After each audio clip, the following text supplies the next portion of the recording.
राधा म्हणाली, ऐकलंस का? मी आता माहेरी जात आहे. परत कधीच येणार नाही. मला घ्यायला येऊ नकोस. किसनने निराश होऊन विचारलं, का? ती ओरडली, मला तुमच्यासारख्या अशिक्षित गावंढळ माणसांबरोबर राहायचं नाही. आता घटस्फोट घेऊन माझं आयुष्य नव्याने सुरू करणार आहे. किसन काहीच न बोलता तिच्याकडे टक लावून पाहत होता.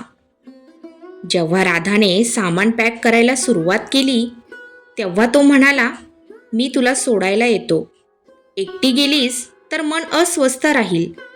राधा म्हणाली, माझी काळजी करणं सोडून द्या. मी स्वतःची काळजी घेऊ शकते. आणि लक्षात ठेवा, तुमच्या गोड बोलण्याला मी बळी पडणार नाही. एकदा गेल्यानंतर घटस्फोटाचे कागद पाठवून देते. ती बॅग घेऊन एकटीच घर सोडून निघाली आणि किसन दरवाजात उभा राहून तिच्या मागे बघत राहिला, जोपर्यंत ती दिशेनाशी झाली नाही. माहेरी पोचल्यावर तिच्या वडिलांनी विचारलं, बाळा, एकटीच आलीस? जावाई बापू का नाही आले? राधा गडबडीत म्हणाली, त्यांना दुकानातून वेळच मिळाला नाही, म्हणून मला एकटीला यावं लागलं. तिच्या वडिलांनी पुढे काहीच विचारलं नाही, पण आईच्या मनात शंका आली. तिने किसनला फोन करून विचारलं, जावई बापू, राधाला एकटीला का पाठवलं? काही वाद झाला का? किसन शांतपणे म्हणाला, नाही आई, सणासुदीचे दिवस आहे, त्यामुळे दुकानात फार काम आहे. बरं झालं ती व्यवस्थित पोहोचली, नाहीतर माझं मन अस्वस्थ होतं. राधा आणि किसनच्या लग्नाला 9 महिने झाले होते. लग्न धांदलीत पार पडलं होतं. राधाच्या वडिलांना किसन कमवता वाटला, म्हणून त्यांनी लग्न ठरवलं. पण राधाला लग्नावर आक्षेप होता. तिचं म्हणणं कोणीच ऐकलं नाही. किसन दिसायला सावळा, अभ्यासात मागे आणि 10वी नापास होता.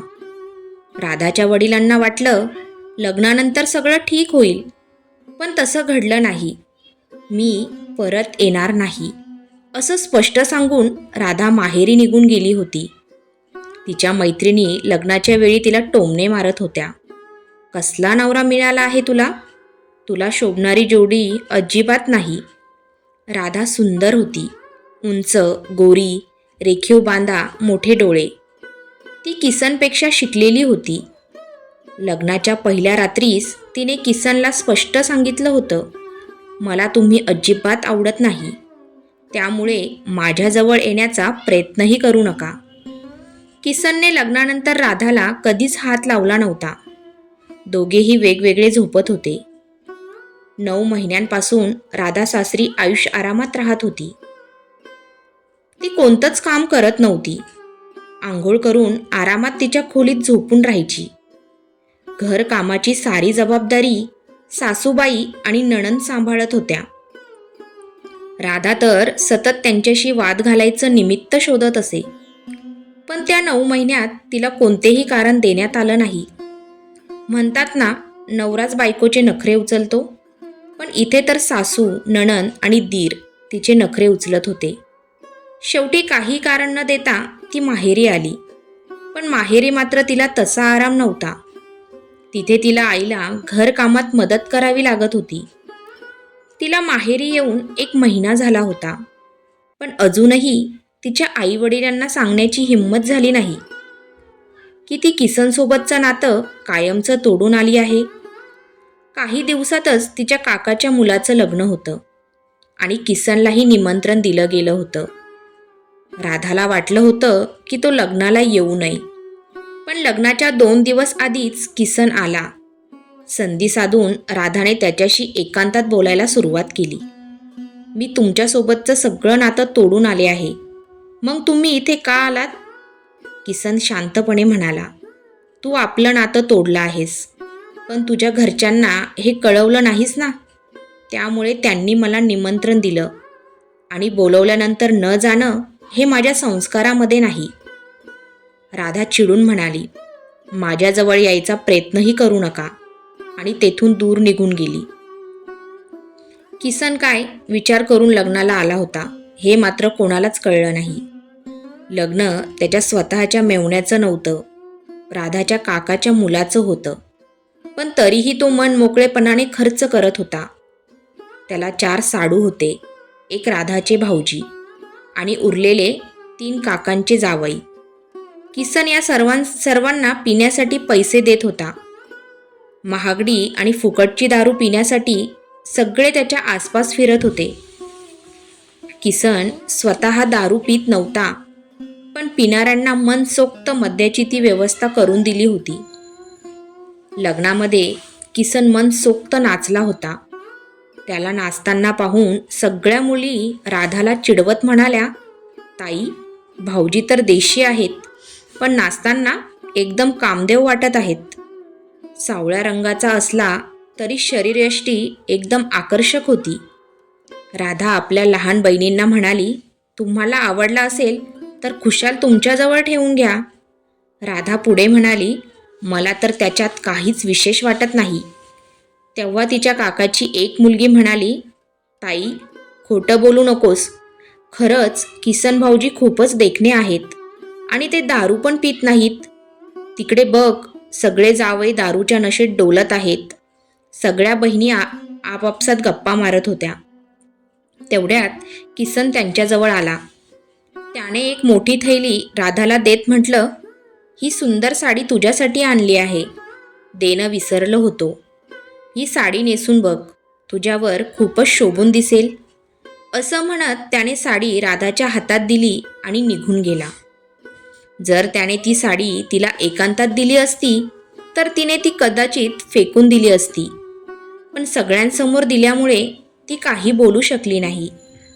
राधाच्या काकाची मुलगी, जिचं नुकतंच लग्न झालं होतं, म्हणाली, अगं बघू तरी तुझ्या नवऱ्याने तुझ्यासाठी काय आणलं आहे. मग तिने राधाच्या हातातून ती थैली जबरदस्तीने घेतली. थैली उघडून साडी पाहिली आणि चकित होऊन ओरडली, अरे बापरे, ही तर खूपच महागडी साडी आहे.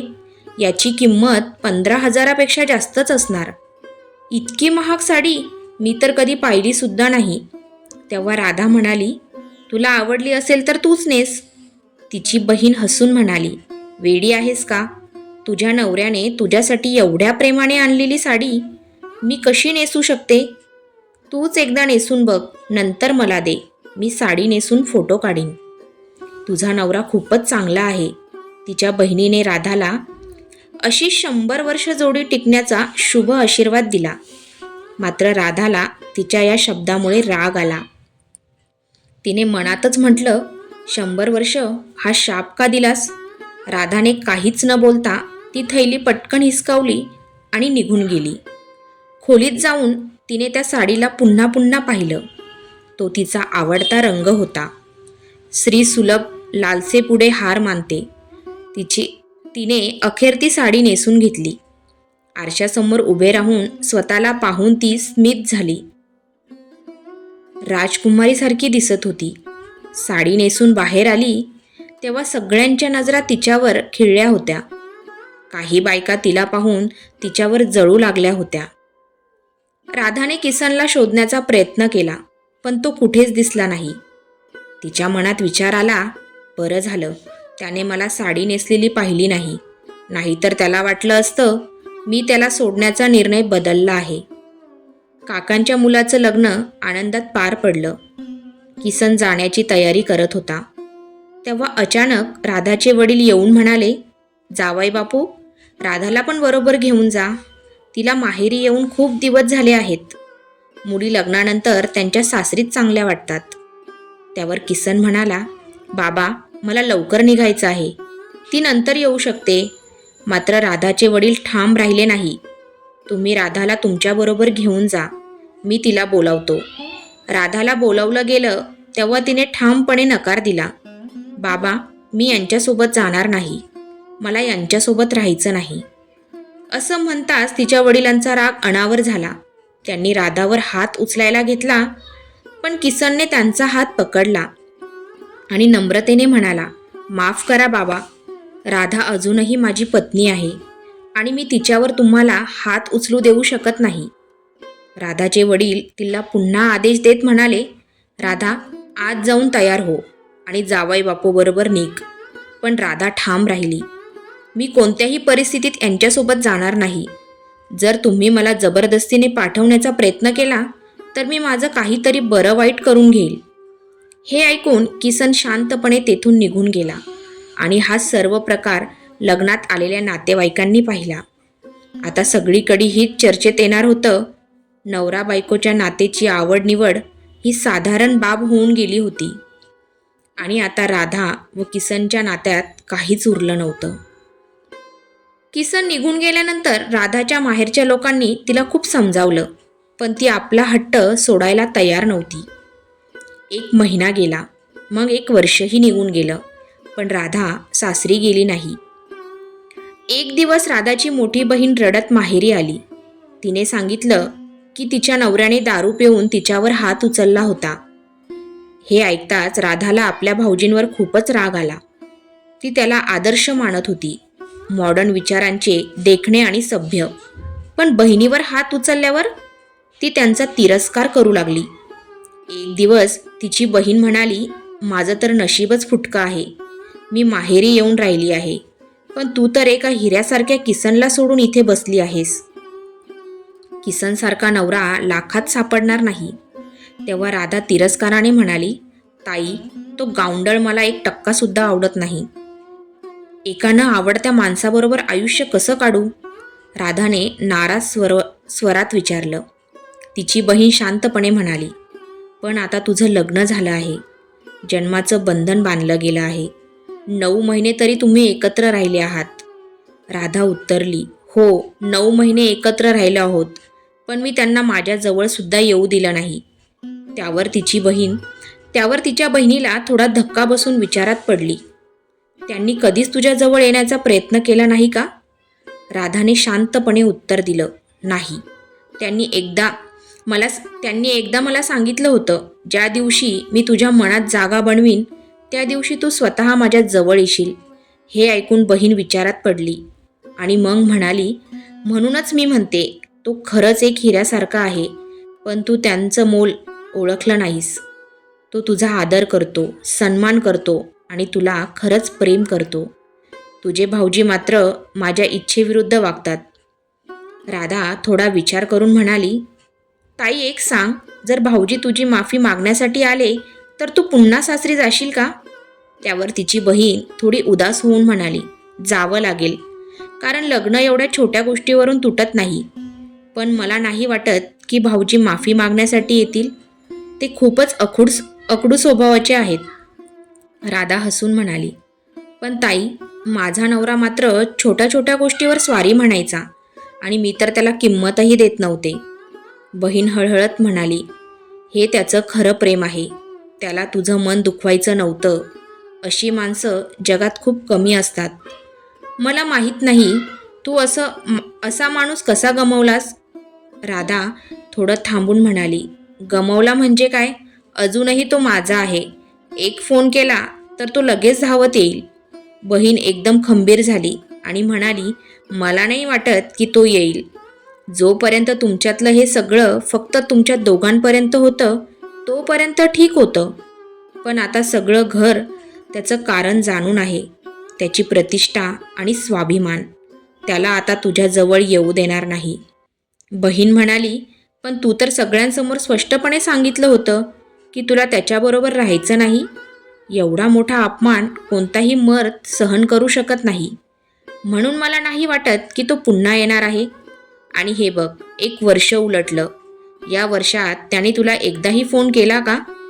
राधा थोडं हसत म्हणाली, नाही, पण तो अजूनही माझाच आहे. खरं सांगते, 1 फोन केला तर तो धावत येईल. बहीण मात्र शांतपणे उत्तरली, तू या पुरुषांना ओळखत नाहीस.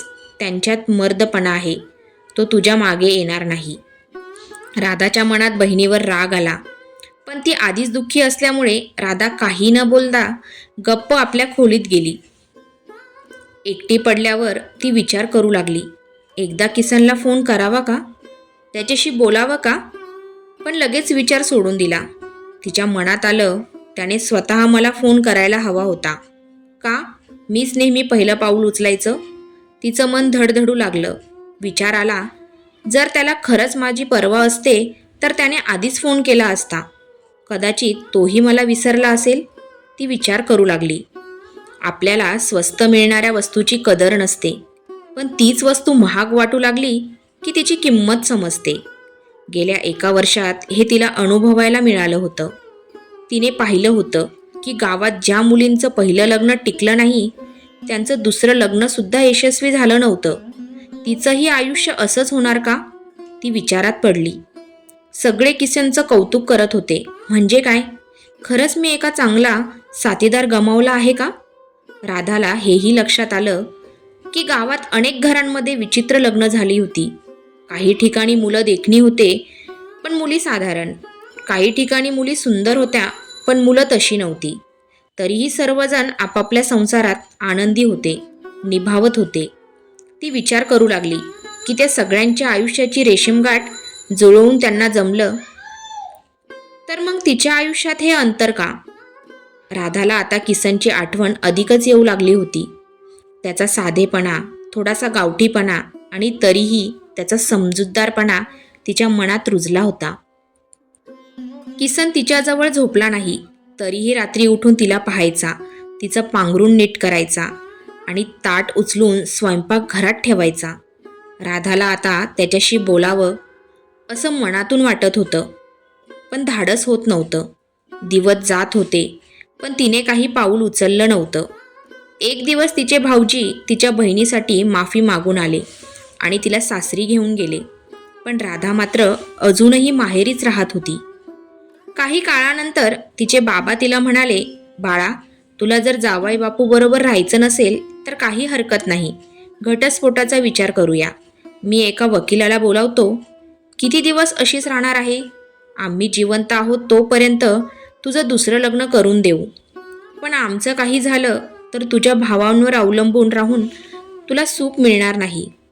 राधा थोडं गोंधळून म्हणाली, मला त्यांना घटस्फोट द्यायचा नाही. वडील थोडे रागाने म्हणाले, मग काय, इथेच माहेरी बसून त्यांचं आयुष्य बिघडवायचं आहे का? तुला त्यांच्याजवळ जायचं नाही, घटस्फोटही द्यायचा नाही, मग करायचं तरी काय आहे? राधा शांतपणे म्हणाली, मला त्यांच्या घरी परत जायचं आहे. वडिलांना आनंद झाला. त्यांनी हसत विचारलं, मग निघून जा. इथे बसून तुझं आणि त्यांचं आयुष्य का खराब करतेस? राधा म्हणाली, मी तेव्हाच सासरी जाईन जेव्हा किसन मला घ्यायला येतील. वडिलांनी लगेचच फोन लावला, पण किसनने फोन उचलला नाही. 4-5 वेळा प्रयत्न करूनही काही उपयोग झाला नाही. वडील म्हणाले, कदाचित जावई बापू कामात असतील, बघितल्यानंतर फोन करतील. 1 तास गेला पण किसनने फोन केला नाही. राधाला आता खूप काळजी वाटू लागली. तिच्या मनात विचार येऊ लागला, कदाचित हे नातं संपलं असेल, तो आता परत येणार नाही. शेवटी तिच्या मनाने तिला थांबवलं नाही. तिने स्वतः किसनला फोन केला पण त्यानेही उचलला नाही. 4-5 वेळा प्रयत्न केल्यानंतरही काही उत्तर मिळाले नाही. अखेर राधाने निर्णय घेतला आणि वडिलांना म्हणाली, मला आत्ताच माझ्या सासरी सोडून द्या, इथे राहायचं नाही. वडिलांनी तातडीने एक भाड्याची गाडी बोलावली आणि राधाला तिच्या सासरी सोडून आले. ती घरी पोहोचली तेव्हा किसन घरी नव्हता. तो दुकानावर गेला होता. राधाच्या सासूबाई आणि नंदांनी तिचं अगदी प्रेमाने स्वागत केलं.